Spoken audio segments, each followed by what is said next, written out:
दोस्तों नमस्कार। जियो study channel पर परीक्षा खबरी के 27 जुलाई अंक में मैं सर्वेश आप सबका स्वागत करता हूं।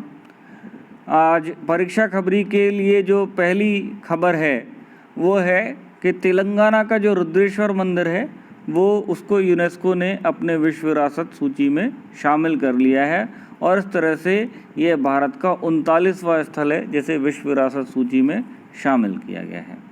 ठीक है, तो आगे देखते हैं इसके बारे में कुछ, और फिर आज हम लोग चर्चा करेंगे इस बात की भी कि करंट अफेयर्स पढ़ने का तात्पर्य क्या है। ठीक है, तो बने रहिए। तेलंगाना का रुद्रेश्वर मंदिर बना भारत का 39वां विश्व धरोहर स्थल। रुद्रेश्वर मंदिर जो तेलंगाना राज्य के मुलुगु जिले के पालमपेट में स्थित है को यूनेस्को की विश्व विरासत सूची में शामिल किया गया है। 25 जुलाई 2021 को यूनेस्को की विश्व धरोहर समिति के 44वें सत्र में यह निर्णय लिया गया। रुद्रेश्वर मंदिर या इसे रमप्पा मंदिर भी कहा जाता है को भारत सरकार द्वारा यूनेस्को के विश्व धरोहर स्थल टैग 2019 के लिए प्रस्तावित किया था। रुद्रेश्वर मंदिर के बारे में जान लेते हैं। इसे रमप्पा मंदिर भी कहते हैं। 1213 ईस्वी में काकतीय साम्राज्य के शासनकाल में रुद्रेश्वर मंदिर का निर्माण कराया गया था। ये प्रश्न आपसे सीधा बन सकता है। इस मंदिर का निर्माण काकतीय राजा गणपति देव के सेनापति रेचा रला रुद्र ने बनवाया था। रामलिंगेश्वर स्वामी इस मंदिर के पीठासीन देवता हैं। तो थोड़ा सा अब देखिए करंट अफेयर्स में क्या है। करंट अफेयर्स का मतलब ये नहीं है कि सिर्फ आप सूचनाएं पढ़ें और बस उनको याद कर लें। ठीक है, वनडे एग्ज़ाम के लिए ये ठीक हो सकती है स्ट्रेटेजी, पर अगर आपको पीसीएस या आईएएस बनना है तो करंट अफेयर्स पढ़ने का मतलब है कि साथ में उसका बैकग्राउंड जाने थोड़ा सा और भविष्य में उसका प्रभाव भी जाने। तो इसमें हम थोड़ा सा पहले यूनेस्को के बारे में जान लेते हैं। तो यूनेस्को का जो फुल फॉर्म होता है वो होता है United Nation Educational Scientific and Cultural Organisation, और इन्होंने 1972 में वर्ल्ड हेरिटेज कन्वेंशन को स्थापित किया था। उसका उद्देश्य ये था कि जो भी सांस्कृतिक महत्व की या प्राकृतिक महत्व की या इन दोनों के मिले जुले महत्व की जो स्थल होंगे उनके संरक्षण को बढ़ावा दिया जाएगा। 1972 में ये कन्वेंशन आया और 14 नंबर 1977 में भारत ने इसको इसको हस्ताक्षरित किया। ठीक है, यह अपनाया। पहली जो साइट्स थी भारत की तरफ से उनमें अजंता केव्स थी, एलोरा केव्स थी, आगरा फोर्ट था और ताजमहल था। इनको 1983 में ही शामिल कर लिया गया था। ठीक है, आज की डेट में अगर हम देखें तो टोटल 39 साइट्स हैं।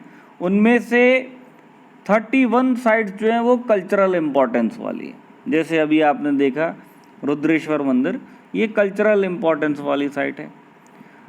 7 ऐसी साइट्स हैं जिनका नेचुरल इम्पोर्टेंस है और एक ऐसी साइट है जिसका कल्चरल भी इम्पोर्टेंस है और उसका नेचुरल इम्पोर्टेंस तो है ही।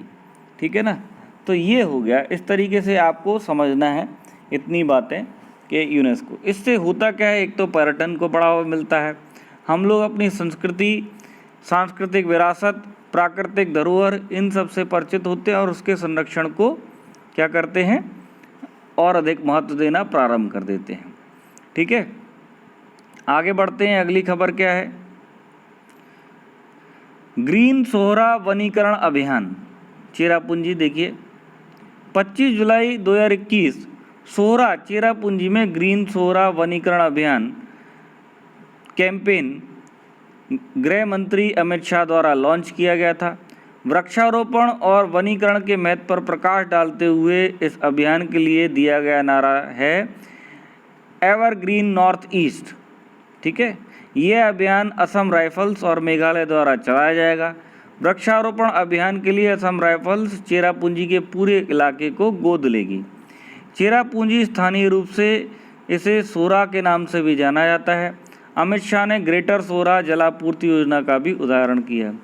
देखिए ध्यान रखिए, चेरापूंजी वही है जहाँ बहुत अधिक बारिश होती है और वहीं से ये वनीकरण का कार्य प्रारंभ किया जा रहा है। आगे बढ़ते हैं अगली खबर पे। आवधिक श्रम बल सर्वेक्षण 2019-20, ये भी बहुत इम्पॉर्टेंट खबर है और जब आप उत्तर लिखने जाएं तो इन आंकड़ों का अपने उत्तर में प्रयोग किया कीजिए, उससे आपका उत्तर जो है वो प्रमाणिक बनता है। हाल ही में राष्ट्रीय सांख्यिकी कार्यालय NSO ने जुलाई 2019 और जून 2020 के बीच आयोजित आवधिक श्रम बल सर्वेक्षण पर तीसरी वार्षिक रिपोर्ट जारी की है। श्रम संकेतकों में पिछले 2 वर्ष यानी 2017-18 और 2018-19 की तुलना में वर्ष 2019-20 में सुधार दर्ज किया गया है। तो इसमें क्या बातें की गई हैं?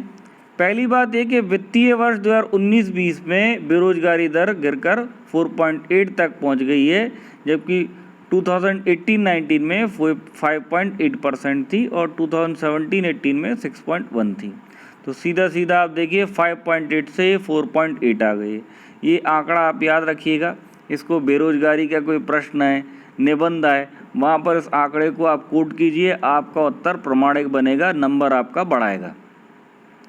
फिर देखिए अगली बात, कामगार जनसंख्या दर, इसमें वर्ष 2018-19 में 35.3% और 2017-18 में 34.7 की तुलना में 2019-20 में सुधार हुआ और ये 38.2 पर पहुंच गई है।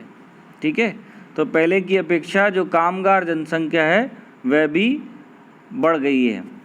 अब देखिए श्रम बल भागीदारी अनुपात, तो 2019-20 में ये पिछले 2 वर्ष क्रमशः 37.5 और 36.9 की तुलना में बढ़कर 40.1 हो गया है। अर्थव्यवस्था में श्रम बल भागीदारी अनुपात जितना अधिक होता है अर्थव्यवस्था के लिए उतना ही ये बेहतर होता है। तो यहाँ समझने की बात है कि किस वजह से श्रम बल भागीदार अनुपात अर्थव्यवस्था के लिए बेहतर होता है। तो इसको समझिए कि श्रम बल के अंतर्गत आने वाले व्यक्तियों, यानी कि वो सारे व्यक्ति जो कहीं ना कहीं कार्यरत हैं या काम की तलाश में, काम के लिए उपलब्ध हैं, मतलब काम करना चाहते हैं, तो कुल लोगों में या कुल आबादी में ऐसे लोग जो कार्य करने के लिए या श्रम करने के लिए तैयार हैं या कहीं ना कहीं श्रम कर रहे हैं, उसका जो अनुपात है उसको हम कहते हैं श्रम बल भागीदारी अनुपात। तो जाहिर सी बात है, जितने ज़्यादा आपके यहाँ कार्य करने वाले लोग होंगे उतना ही ज़्यादा आपकी अर्थव्यवस्था के लिए अच्छा होगा। ठीक है ना, तो इसलिए श्रम बल भागीदारी अनुपात जो है उसको अच्छा माना जाता है। इसके बाद देखें, यहाँ पर लिंग आधारित बेरोजगारी दर की भी बात की गई है। आंकड़ों का विश्लेषण से पता चलता है कि वर्ष 2019-20 में पुरुष और महिला दोनों के लिए बेरोजगारी दर गिरकर क्रमशः 5.1 और 4.2 पर पहुंच गई है, जो कि वर्ष 2018-19 में क्रमशः 6% और 5.2% थी। तो देखिए ये यहाँ पर एक सुधार ये हुआ। वर्ष के दौरान कामगार जनसंख्या दर और श्रम बल भागीदारी अनुपात में भी तुलनात्मक रूप से सुधार हुआ है। आगे देखिए, सकल पर्यावरण उत्पाद GEP, हाल ही में उत्तराखंड सरकार ने घोषणा की है कि वह अपने प्राकृतिक संसाधनों का मूल्यांकन ग्रॉस एनवायरनमेंट प्रोडक्ट, सकल पर्यावरण उत्पाद के रूप में शुरू करेगी। GEP का मतलब है प्राकृतिक संसाधनों में हुई वृद्धि के आधार पर समय समय पर पर्यावरण की स्थिति का आकलन करना। क्या है ये ग्रॉस एनवायरनमेंट प्रोडक्ट? तो वैश्विक स्तर पर इसकी स्थापना 1997 में रॉबर्ट कोस्टांजा जैसे पारिस्थितिक अर्थशास्त्रियों द्वारा की गई थी। यह पारिस्थितिक स्थिति को मापने हेतु एक मूल्यांकन प्रणाली है। ठीक है, इसे उन उत्पाद और सेवा मूल्यों के रूप में लिया जाता है जिसमें पारिस्थितिक तंत्र, मानव कल्याण और आर्थिक एवं सामाजिक सतत विकास को बढ़ावा मिलता है। इसमें प्रावधान, विनियमन तथा सांस्कृतिक पारिस्थितिकी तंत्र सेवाएं शामिल हैं। कुल मिलाकर GEP उत्पादों और सेवाओं को प्रदान करने में पारिस्थितिकी तंत्र के आर्थिक मूल्यों हेतु जिम्मेदार है, जो हर जीडीपी के घटकों में से एक है। ग्रीन जीडीपी क्या है? ग्रीन जीडीपी किसी देश की मानक जीडीपी के साथ साथ पर्यावरण के कारकों को ध्यान में रखते हुए आर्थिक विकासों का एक संकेतक है। यह जैव विविधता के ह्रास और जलवायु परिवर्तन हेतु जिम्मेदार लागतों का कारक है। यहाँ इस बात को आप समझिए, वास्तव में जो हमारा, जिसे हम विकास कहते हैं, विकास और पर्यावरण को कई बार हम ये देखते हैं कि वो परस्पर विरोधाभासी अवधारणा दिखती हैं। अगर विकास होगा तो हमें ऐसा दिखाई पड़ता है कि कहीं ना कहीं वो पर्यावरण की कीमत पर हो रहा है, और पर्यावरण हमारे जीवन के लिए अति आवश्यक है। तो इस बात को ध्यान में रख करके आप ये समझिएगा कि एक संतुलन होना बहुत आवश्यक है, जहाँ पर्यावरण भी आपका समृद्ध बना रहे और आपकी विकास की गति भी धीमी ना हो। इसी को हम संपोषणीय विकास या सतत विकास या इंग्लिश में सस्टेनेबल डेवलपमेंट कहते हैं। तो वास्तव में जिन भी बातों की चर्चा भी हमने की, चाहे वो ग्रीन जीडीपी हो या जीईपी हो, वो ये संपोषणीय विकास की अवधारणा को पूर्त करने की दिशा में ही कुछ संकेतक हैं। ठीक है, इसके साथ आज का परीक्षा खबरी समाप्त होता है। Thanks for watching. आपका दिन शुभ हो।